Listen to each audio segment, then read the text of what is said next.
everyone, welcome to another episode of The Shot with Cosmos and Cosmos. Cheers to dark energy continuing to melt our brains. Oh my goodness. Part 6.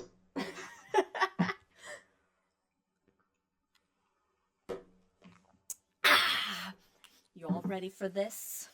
All right, now this was a saga that developed. I started with one thing, got confused, that led to another thing, and now we have two things about dark energy, where basically there's two arguments, there's two studies that say either dark energy is not constant and is evolving, or it doesn't fucking exist at all. The second one I actually thought about doing. Oh, really? Yeah. Okay. Well, okay. So, what the fuck? All right. Dark energy makes up the majority of our universe. With dark matter, you know, they're close buds, close pals. They make up most of the universe. They do things differently, together. but yeah, they're a close. little bit differently, but it's close. Okay, dark energy is known for accelerating the expansion of the universe. Making it go fast. All right, it's like universe going. Don't think about what the universe is expanding into. It's nothing. No. Don't think about it. Yeah, it's nothing. No, it's nothing. Don't think about it. All right. So let's start with changes.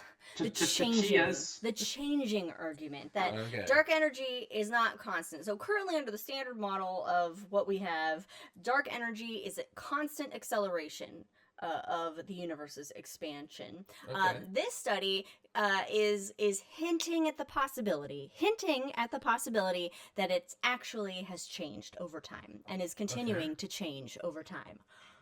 What? Okay. So this first study, it uses data from the International DESI collaboration. Now, this is not Desi Arnaz from I Love Lucy fame. Oh, okay, because of course that's what I first thought of. That is what anybody should first think of. No, this is a collaboration that brings together more than 450 researchers across the world, around the world, and it's the Dark Energy Spectroscopic Instrument. Okay. DESI. Okay. DESI, Dark Energy Spectroscopic on? Instrument. Guess where it is? Guess. Kit Peak. Oh, nice. Yes. ISS has something though. It's in Kit Peak. Yeah, I thought the same thing. No, it's mounted on the 4-meter mile telescope at Kit Peak. Oh, that's right. And this project, and this is from the DESI website, is to measure the spectra of more than 30 million galaxies and quasar covering 14,000 square degrees. So far, since its inception in 2021, it has observed 6 million objects. Wow. It's creating the largest 3D map of the universe. Oh, nice. Using basically where by mapping dark energy. I can't wait to see that.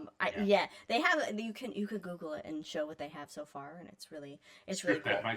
So currently, and I will default for fancy physics man correct me on anything relating to anything physics-wise or anything science at all. They're not here today. So dark energy, as we explained before, is the main force behind the acceleration of the universe, and currently the leading hypothesis is that it is a constant force in the universe, a constant acceleration. And by the way, we don't actually know what it is. We just know it's there and it's making things, it's pushing out the universe. All right, but the study implies that dark energy is actually not constant at all, that it has changed because by looking at the data in this 3D map that has been made so far, things aren't where they necessarily should be under a constant dark energy force. Right. For example, there are nearby galaxies, nearby in space and time, as the article said, that are actually a little bit too close to us. Okay, so if dark energy was constant. Dark energy was and weaker. It implies that dark energy is weakened over time. And now there's not enough data to like change textbooks yet or anything like that. It's more of a hinting of it, like, oh wait, Hey, we're seeing unexpected things in this Change data. the textbook thing about dark energy that basically says we don't know what it is. We don't know what it is, but it's not constant anymore. It's just changing. Yeah. Would be the change so far. Okay, I do have a side story about this. As I was reading about this, I got super deja vu, and I was like, "Oh my god, I think we talked about this. I think we did a whole this was covered in like a High in the Sky or whatever." Because the study actually came out in April, so I went back and looked at our April High in the Sky notes, and we did talk about a story, but it was how dark matter doesn't exist. So weird shit is happening in the universe. It is. Things are not as they seem or what we think they are. But this new data or these observations are showing like, wait a minute, we need to study this further. Dark energy may not be as constant as we think it is. So that's the one study. Other study says, hold up, it doesn't even exist at all. So this other study, it was done using supernovae, which actually dark energy was discovered by using supernovae. Yep. So we're coming full circle, which is the way of the universe, least energetic state. And so if you think about it, if dark energy doesn't exist, what's going on? What's happening? It makes up most of the universe as we know it. Well, it's all an illusion. Yes. Okay, so here's what this study did. They looked at the Pantheon Plus catalog of type 1A supernovae, okay, which is a very comprehensive catalog, very reliable supernovae collection database set, whatever, to look at. And looking at like the distances of them and that sort of thing. And they compared, basically the data on the supernovae with the standard model, and then they compared it with this what's called the timescape model. Have you heard of the timescape model? I have when I read this article. Okay. I had not heard of the timescape model before. So basically the timescape model, what it does is it takes the uneven distribution of matter in the universe into account when thinking about when looking at dark energy. And the timescape model, apparently things made more sense with the distribution of supernovae than with the standard model, which is called the lambda. I have it here. So lambda CDM model is the current accepted model. And so there only appears to be expansion because of gravity. Gravity is fooling us all. It is. It tends to want to do. So gravity expands the voids of space faster than the denser regions, making it look like the universe is expanding faster. Because the denser regions are pulling, they got more gravity. They got more there, so mass. they're pulling back on the they resist more. They resist more. Gravity doesn't have an easier time with them than the voids. And so that means that the rate of expansion depends on where you are in the universe and how much and what you're looking at or through or whatnot.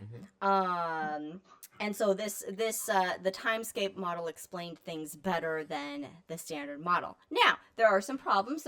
It's not a perfect study. It's not a perfect model. First of all, there was a plethora of reasons given in this article. By the way, this article was from the website called theconversation.com. It's sponsored by the University of Queensland. So I was like, all right, it's got a little bit of cred. And it did link to the actual study itself, which, let's be honest, I'm not reading the actual scientific paper. I don't have the brain cell capacity for that. You can do it. I read the abstract, and in the abstract, I was like, what's what that? the fuck's going on? What's happening? Oh, you used this thing that I don't know what you're talking about? All right. But anyway, it doesn't account for, say, apparently there's a better catalog of type 1A supernovae to use than the Pantheon one that's more reliable. It doesn't account for some sort of bias where, I don't know, brightness of supernovae depend on something else. I don't know. It doesn't account for various things. Yeah. They need to include that larger there's data set. there's other things that need to be matter. Yes. But you And know, they freely admit that. They freely admit that. yeah. So, Oh, good. but it is sort of another way to think about, you know, the crime. You know, you want to look at a crime from all And angles, all angles. right? You want to look at the universe from all different angles. Dark My- energy. my dark dear Watson. matter, crimes. But Crimes against you the know, universe. what's really exciting is both studies need more data, Mhm. right? They need more observation. They need more study time on various different things. And the good news is that DESI, they're in operation until 2026. Through their entire time, they're already looking to try and get a second phase. That's next year. But they're basically over that time, they're gonna observe 40 million galaxies. Okay. That is. And currently, the current map of the universe it has made so far goes 11 billion years through the universe's history.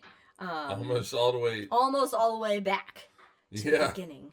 And then also this year, 2025, the Vera Rubin Observatory. Hell yeah, Rubin Observatory! And one of its goals is to study dark matter and dark Dark energy and help our understanding of those elusive concepts, things, whatever that they're going on in the universe. So we have a lot to look forward to, a lot of science that is going to help us possibly flip our whole understanding of the universe upside down. We never know what's going to happen in science. It's kind of unpredictable in a sense. But whether dark energy exists or not, be the change you want to be in the universe. Good night and good luck. Thanks for joining us. Cheers. Bye, everyone. Bye.